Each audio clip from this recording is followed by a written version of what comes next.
My name is Marcus du Sautoy, and I'm the Simone Professor for the Public Understanding of Science and a Professor of Mathematics at the University of Oxford.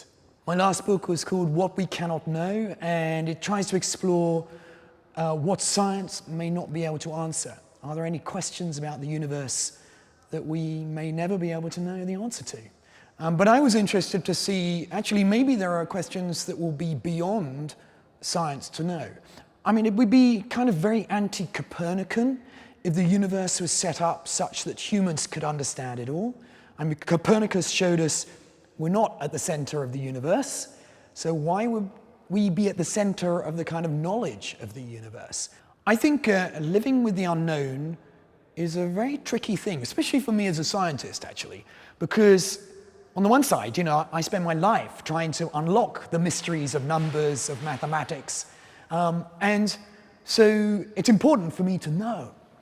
But on the other hand, you know, the things I don't know are what make me excited. They're what get me to my desk in the morning to want to answer these things. So actually, if I knew everything, life would be very boring.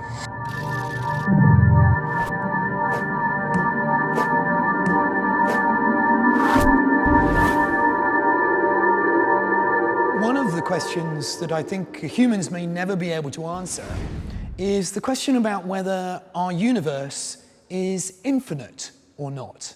We now have a way that the universe could be finite, but without a wall. It's kind of wrapped up in a loop. But it could be infinite. It could go on forever. Now, if it is infinite, how will humans ever be able to discover that? Because actually, Einstein has showed that light travels no faster than a particular speed.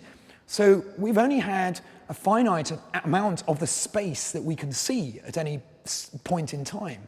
So there's always going to be something beyond this cosmic horizon which we will never be able to see.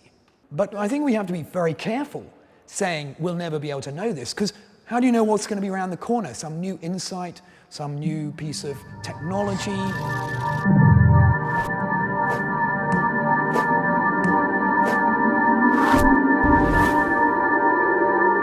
There's a really interesting conflict between the abstract world of mathematics and the physical world of our universe. Mathematics, you can just keep on going to infinity. There's a very simple algorithm. You just keep on adding one, and adding one, and adding one. And we know this simple algorithm will get you eventually to infinity. But what about the world of physics?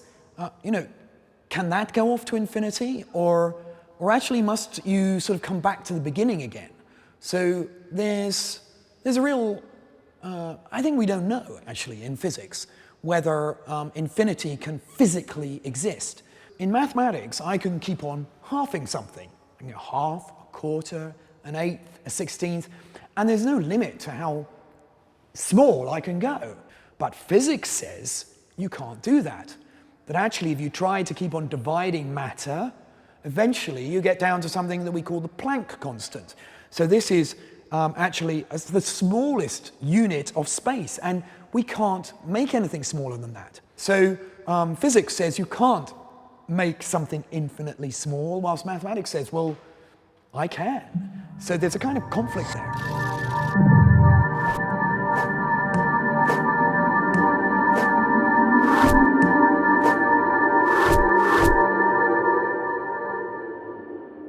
The things that we don't understand, that we don't know, that often that has been a placeholder for what we've called God. If you think about it in the past, what were the gods? They were things like volcanoes, earthquakes, acts of nature that we really had no understanding of why and how they were happening. But I think as science has progressed, these kind of unknowns have got smaller and smaller. So I think there is an interesting relationship between the unknown and people's kind of theological ideas. One of them, of course, is the mystery of, you know, where did all of this stuff come from? You know, why is there something rather than nothing? And a lot of people will create an idea of God to answer that. I don't know. And I think, you know, Einstein was somebody who talked about God in that way. It was a placeholder for what he didn't really understand, where this stuff came from. But actually, I think that if you're after an explanation for where all of this stuff came from, I think actually my subject does a pretty good job, because mathematics is hiding underneath absolutely everything in the universe. And if you're after a creator, you need something which is outside of time, which doesn't need creating itself. And I would say mathematics is really something which is out of time. It's always been there. So I think the universe is really just a physicalized piece of mathematics. So often people say, oh, if there is a God, God is a mathematician. I would turn that around and say, no, actually, the God you're all after is mathematics.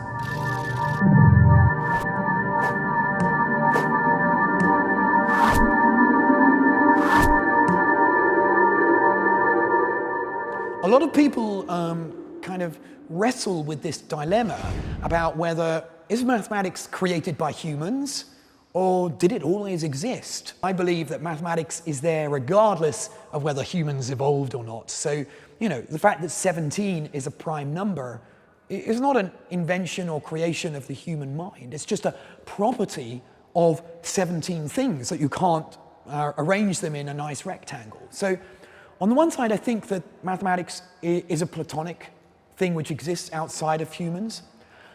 But that said, I think that humans play a role in which bit of this mathematical world do we celebrate? What do we enjoy? What do we tell stories about these numbers? So I think there's a very human side to mathematics, which is the choice of stories we want to tell with our numbers and geometry. And that's a very human expression.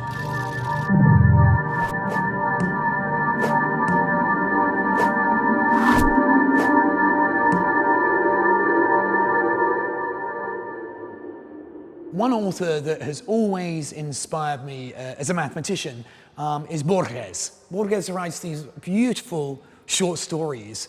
And I think he was fascinated in questions that I'm fascinated in. What's the nature of space? Does infinity exist?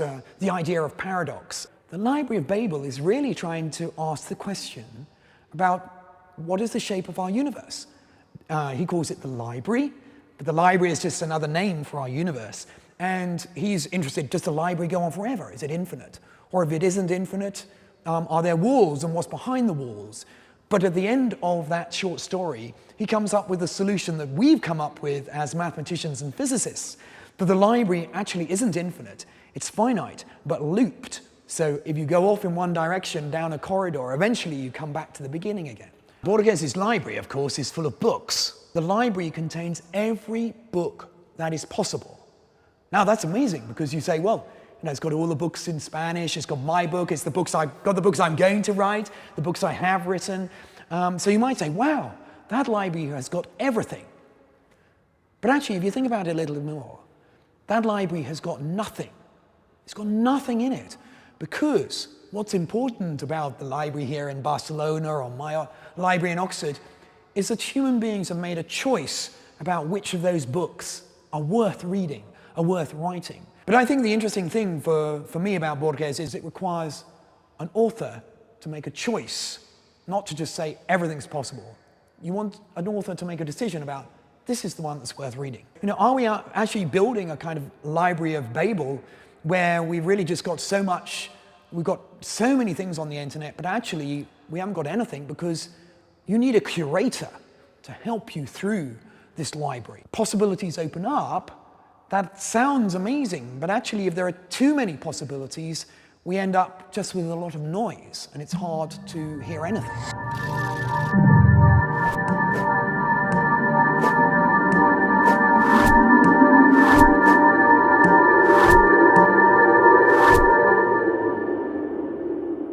If there are things that we cannot know, do we need to accept that? Well, I think that actually we need to always question the things that we don't know and never give in, because maybe there is some way forward. And so I think that the things that we cannot know are the things that should drive us as humans to want to know.